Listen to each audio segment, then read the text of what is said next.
Well, this is a second officer-involved shooting in the valley in a matter of weeks, and we wanted to know how officers are trained to handle high-pressure situations like the one last night. Channel 5's John Paul Barajas spoke with law enforcement about the training they receive.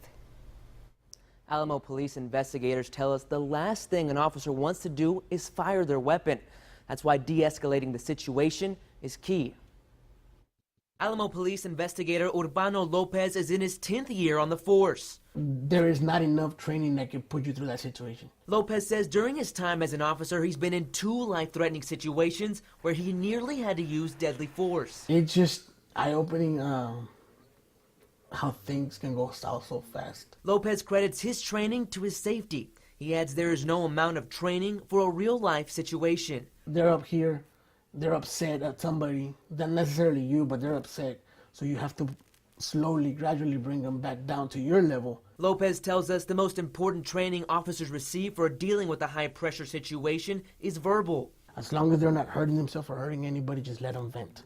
He says once an officer has let a person get everything off their chest, the chances of de-escalating the situation becomes far greater. They also practice their weapons training. Shooting training consists of 50 rounds, and then we do them from the 3-yard line, 5-yard line, 7-yard line, and then the 20-yard line. They go to their shooting range at least twice a year, if not more. X-Maxer spot. Lopez says this is the last thing an officer should resort to. We don't aim at limbs. We're always aiming center mass, chest area, head. Lopez says you can't afford to miss. He tells us officers are instructed to aim for the biggest target and to put all dangers to rest. The entire world trains the same way. We don't shoot to one. We shoot to eliminate the threat.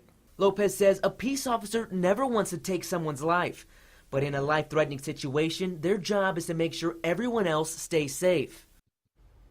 Investigator Lopez says each situation is different, but it's vital to try and stay calm no matter the case. In the studio, John Paul Barajas, Channel 5 News at 6.